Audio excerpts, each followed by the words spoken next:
Ketegangan di semenanjung Korea terus meningkat pasca uji coba rudal Korea Utara ke perairan Jepang. Jepang geram dan meningkatkan pertahanannya setelah mendapat jaminan perlindungan dari sekutunya Amerika Serikat. Sementara pemimpin Korea Utara Kim Jong-un menyatakan uji coba ini merupakan bagian dari rangkaian operasi militer untuk menyerang markas Amerika Serikat di Guam. Di lain pihak, Presiden Donald Trump mengungkapkan frustasinya dalam menghadapi Korea Utara. Untuk membahasnya kami telah terhubung dengan pengamat hubungan internasional dari Universitas Padjadjaran Bandung, Opsatar Sinaga. Selamat sore Pak Opsatar. Assalamualaikum. Waalaikumsalam, selamat sore Pak. Bisa mendengar suara saya Pak? Baik. Apa kabar nih? Baik Pak Opsatar, saya akan langsung ke pertanyaan intinya Pak. Kalau kita lihat ketegangan di Korea Utara, aksi saling gertak antara Amerika dan Korea Utara, bahkan uji coba rudal beberapa waktu terakhir ini, apakah ini hanya akan berakhir dari prediksi Anda dengan eskalasi terakhir ini, apakah hanya akan berakhir pada aksi menggertak dan meningkatnya eskalasi politik dan ketegangan, atau justru bisa berujung pada konflik militer atau perang mungkin Pak Opsatar? Dua-duanya mungkin. Pertama karena Kim Jong-un itu adalah anak muda yang emosinya belum stabil. Oke. Satu sisi. Sisi yang lain, kita melihat bahwa sebenarnya percobaan rudal yang dilakukan oleh Pyongyang itu dengan meluncurkan Hwasong 12 itu sebenarnya adalah reaksi dari tindakan Amerika Serikat dengan sekutunya Korea Selatan dan Jepang yang melakukan latihan gabungan sebelumnya. Nah, itu yang membuat maka kemudian Korea Utara bereaksi dengan cara meluncurkan rudalnya. Jadi ini reaksi balasan sebenarnya Pak ya, dari apa yang kemudian Amerika dan sekutunya lakukan untuk yang sebenarnya yang meningkatkan eskalasi ketegangan itu Amerika dan sekutunya sebenarnya di semenanjung Korea.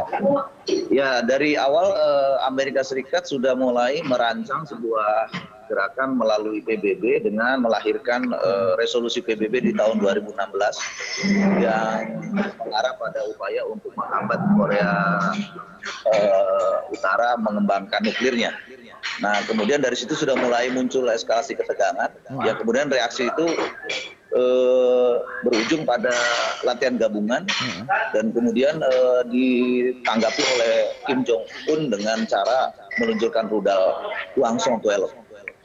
Oke, lagi-lagi pertanyaan saya, seberapa mungkin eskalasi ini meningkat dan berakhir pada konflik militer gitu, atau peperangan misalnya di bawah Kim Jong-un, Korea Utara, dan Amerika Serikat di bawah Donald Trump gitu?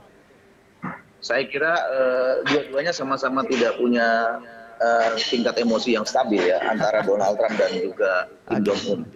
Tetapi kita harus lihat bahwa masih ada sisi positif di mana Rusia dan Cina keterlibatannya untuk mendukung Pyongyang itu tidak terlalu maksimal. Bahkan pada posisi ini di PBB Cina masih bisa diajak dialog oleh Amerika untuk menekan Korea Utara. Tetapi oleh Cina dan Rusia tentu saja ini dijadikan satu posisi bargaining yang saat ini kan tentu saja bisa dilihat bahwa PBB itu didominasi oleh Amerika Serikat. Oke, faktor-faktor apa saja menurut Anda yang bisa kemudian menghentikan Pyongyang untuk tidak bereaksi lebih keras lagi dari uji coba ini, Pak Opsatar? Ya, yang paling utama mungkin adalah bujukan dari pemerintah Cina. Tiongkok saat ini adalah sekutu terkuat daripada Pyongyang. Yang kedua, kita lihat akibat dari serangan rudal Hwasong 12 itu mengakibatkan satu pulau di Rusia itu hilang. Tetapi Rusia tidak bereaksi apa-apa. Nah, ini kan artinya pada tataran ini sebenarnya hanya sampai pada tingkat tekan-menekan saja.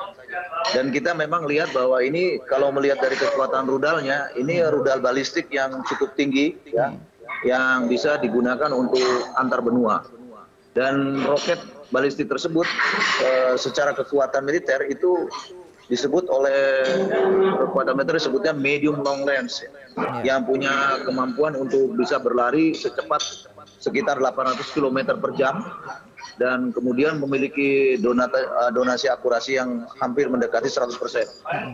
Oke, tadi Anda berkali-kali mengatakan bagaimana peran Tiongkok sebagai negara yang bisa memediasi atau mungkin menurunkan eskalasi antara Korea Utara dengan Amerika dan sekutunya. Sejauh ini Tiongkok sudah apa pengamatan Anda terhadap Tiongkok, langkah-langkah Tiongkok untuk bisa menurunkan eskalasi ini, Pak Upsata? Tiongkok pada saat ini sudah mengatakan bahwa tanggung jawab untuk menurunkan eskalasi persaingan bukan hanya pada Korea Utara, tapi juga pada Amerika Serikat. Itu artinya bahwa Tiongkok sudah mulai menawarkan bargaining dia bahwa tidak bisa Korea Utara itu dilepaskan begitu saja secara sendiri, karena persaingan sebenarnya terjadi pada kedua negara, yaitu Korea Utara dan Amerika Serikat. Ini artinya bahwa China sudah mulai mencoba untuk menekan Amerika Serikat. Yang kedua, Pyongyang tidak mungkin mau dibiarkan sendiri, seperti kita melihat bagaimana kalau misalnya peristiwa yang terjadi dengan Irak. Nah, kalau dia mau sendirian, maka dia akan diposisikan seperti ketika Irak diinvasi habis-habisan oleh kekuatan sekutu. Dan selama ada RRT dan Rusia di belakang Pyongyang, maka apapun keputusan di PBB akan selalu diveto oleh kedua negara besar ini. Oke, Anda melihat tidak ada kekuatan PBB atau sanksi internasional yang kuat sekali untuk bisa mendorong Pyongyang untuk tidak melakukan reaksi-reaksi berlebihan, terutama reaksi militer ini ya, Pak Upsata, karena memang ada faktor Tiongkok dan Rusia itu yang akan menghambat sanksi-sanksi politik dan ekonomi bagi Pyongyang. Ya, sanksi PBB paling hanya bersumber pada referensi resolusi PBB tentang larangan penggunaan tenaga nuklir. Tetapi aksi tersebut saya kira tidak mencukupi kalau kemudian dibawa ke Dewan Keamanan PBB. Misalnya untuk menetapkan sanksi tertentu kepada Pyongyang, saya kira akan diveto oleh China dan Rusia. Oke. Kalau menurut Anda Indonesia menjadi salah satu negara juga yang kabarnya nanti akan, kalau misalnya operasi militer ini akan terjadi, Indonesia juga sedikit banyak akan terdampak atau memiliki imbas dari serangan ini. Menurut Anda bagaimana Indonesia bisa memerankan diplomasinya untuk bisa juga membantu meredakan ketegangan, karena Indonesia selama ini memang dikenal juga punya hubungan baik dengan Korea Utara gitu, Pak Upsata? Ya, secara geografi sebenarnya Indonesia bukan posisi yang aman ya. Kalau kita mau lihat posisi aman itu ya Swiss, kemudian Fiji, kemudian Chili, yang begitu posisi geografis. Tetapi kalau kita lihat kenapa mereka aman, karena mereka berada di semenanjung jauh yang kira-kira tidak akan berbahaya jika terjadi serangan. Tetapi kalau Indonesia itu titiknya titik rawan, tetapi dia juga selama ini kita sudah buktikan bahwa Pyongyang dalam polisi tertentu juga mengikut sertakan Indonesia dalam perhitungannya, terutama dalam perhitungan-perhitungan ekonomi. Yang kedua, kita juga menyaksikan beberapa saat yang lalu ketika ada intelijen yang berurusan dengan Jakarta, dan itu hubungannya adalah dengan keluarga besar dari Kim Jong-un. Baik, kita harap Indonesia juga bisa memerankan peran positif untuk menekan ketegangan ini, dan kita harap juga tidak ada reaksi-reaksi yang kemudian bisa membuat apa yang kita khawatirkan bersama terjadi ini, Pak Upsata. Terima kasih sekali lagi Pak Upsata Sinaga, pengamat hubungan internasional dari Universitas Padjadjaran.